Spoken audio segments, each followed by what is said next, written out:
साल का प्रयोग कर देंगे, कोई दिक्कत नहीं है, वो भी सही रहेगा। चाहे विल का प्रयोग करो, विल का प्रयोग कर दोगे तब भी सही रहेगा, साल का प्रयोग कर दोगे तब भी सही रहेगा। चलो तो हेलो एवरीवन, एक बार फिर से आप सभी लोगों को राजन स्टडी चैनल में स्वागत है। तो दोस्तों आज मैं आपके सामने लेकर आया हूँ फ्यूचर इंडेफिनिट टेंस का अफर्मेटिव सेंटेंस, जिसको हम बोलते हैं सकारात्मक वाक्य। प्रेजेंट प्रेजेंट टेंस और पास्ट टेंस हमने खत्म कर दिया है, ये आखिरी बचा हुआ है फ्यूचर टेंस। आज इसके बारे में हम बात करेंगे। ठीक है, तो यहाँ पे डिफिनेशन है, फ्यूचर इंडेफिनिट टेंस का डिफिनेशन है, जिसको बोलते हैं परिभाषा है। यहाँ पे लिखा हुआ है, जिस कार्य के भविष्य में होने की संभावना, योजना, वादा, निर्णय या अनुमान व्यक्त किया जाता है, तो उसे हम फ्यूचर इंडेफिनिट टेंस कहते हैं। ठीक है, मतलब संभावना, जैसे भविष्य काल में आपके साथ, मेरे साथ में क्या होने वाला है मुझे नहीं पता। जैसे मैं मैं पढ़ा रहा हूँ, मैं वीडियो बना रहा हूँ, मैं शूट कर रहा हूँ, मैं आपको पढ़ा रहा हूँ, मुझे नहीं मालूम ये वीडियो मैं डालूंगा, कल हो सके 1-2 हफ्ते में मिलियन में चला जाए, व्यू आ जाए, हो सकता है 0 पे ही लटके रहे, हमको नहीं मालूम। ठीक है, हो सकता है 2 मिलियन 5 मिलियन जाए, सिर्फ संभावना कर सकते हैं। ठीक है, एक मतलब भविष्य में क्या होने वाला है हमको नहीं मालूम, हम आपको पढ़ा रहे हैं, एंड आप पढ़ रहे हो कि वीडियो लगा के रख दी हो, हमें नहीं मालूम। ठीक है, ये तो उससे ये भविष्य में होने वाला चीज, इसको हम फ्यूचर टेंस कहते हैं। ठीक है, या किसी चीज पे अनुमान लगा, जैसे हम ये वीडियो पे अनुमान लगा रहे हैं कि हम अभी वीडियो पढ़ा के अपलोड कर देंगे और 2 हफ्ते में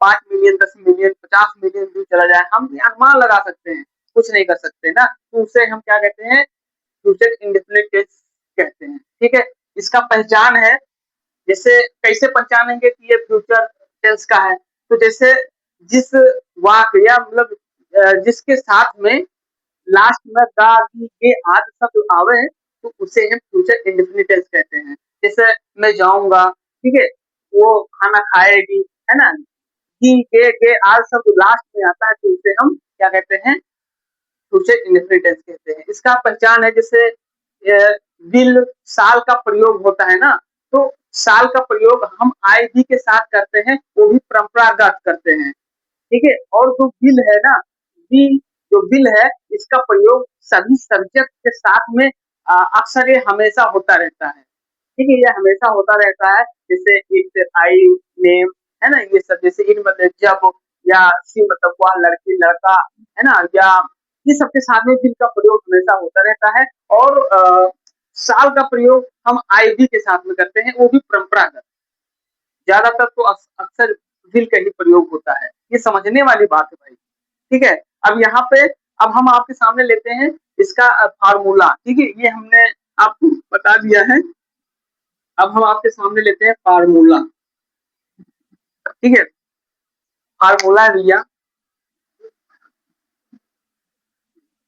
सबसे मेन जो भैया फार्मूला होता है, चलिए यहाँ पे लिखते हैं, सब्जेक्ट प्लस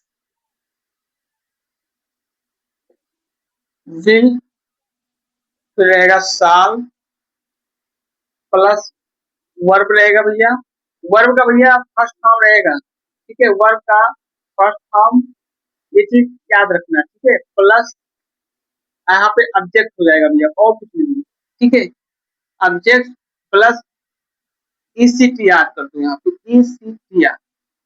ठीक है, ये आपका हो गया भैया, सब्जेक्ट प्लस विल, साल प्लस वर्ब, क्रिया के फर्स्ट फॉर्म लगेगा, है ना, इसके बाद में ऑब्जेक्ट जो आपके पास है उठा के उसे रख दो, बस हो जाएगा। जैसे अभी एक सिंपल सेंटेंस है, एक सिंपल सेंटेंस है, चलो मैं आपके सामने लेता हूँ, मैं स्कूल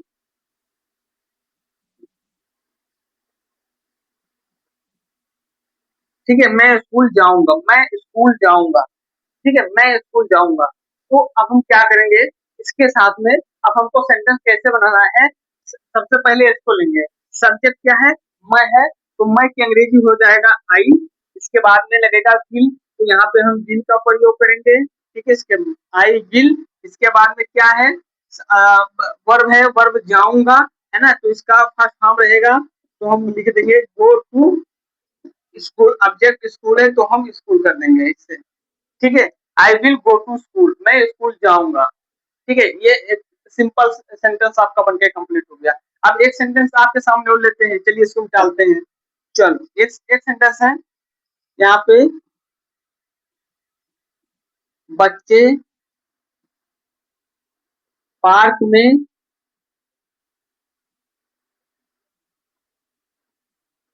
खेलेंगे।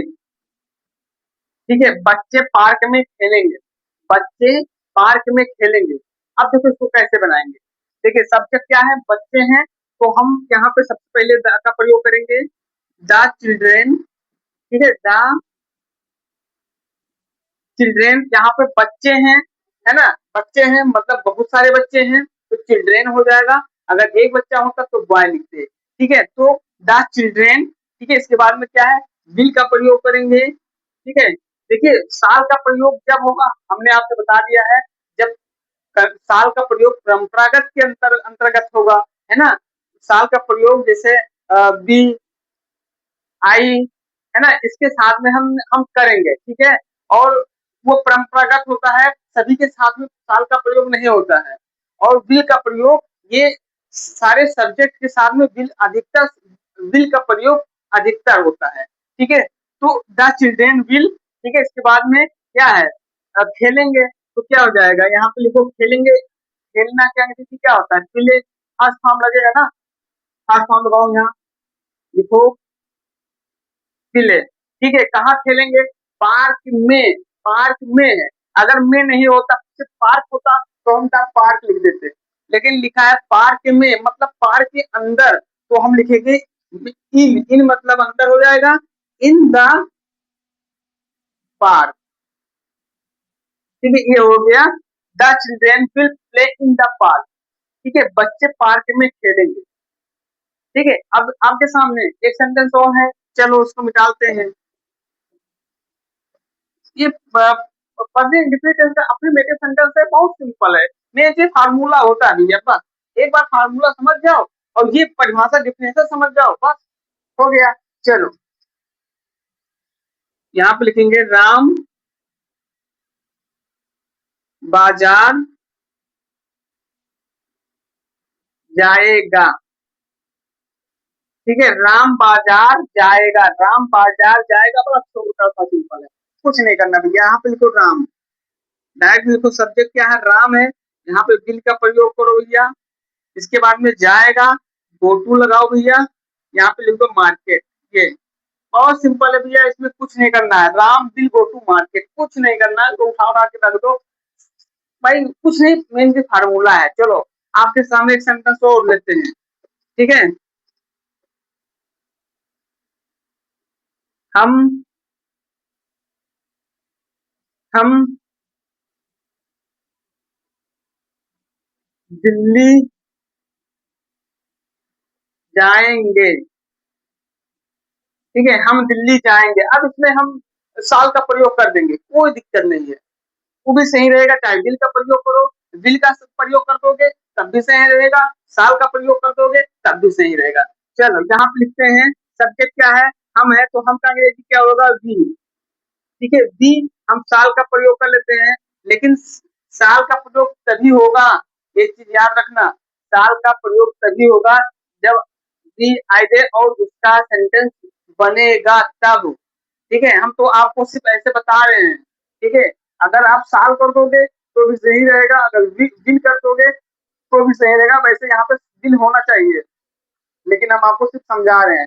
ठीक है, तो विशाल, इसके बाद में आप लिखो गो टू, कहा भैया, दिल्ली। ठीक है, दिल्ली मतलब दिल्ली, विशाल गो टू दिल्ली। और इसका दूसरा ये बन जाएगा, वी वी विल। ठीक है, ये आपका हो गया।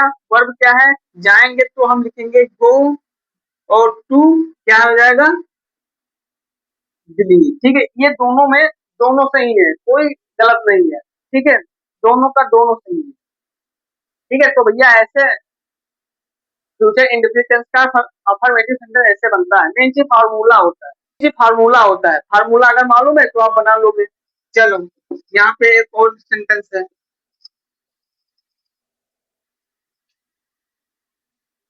तुम परी परीक्षा परीक्षा पास करोगे।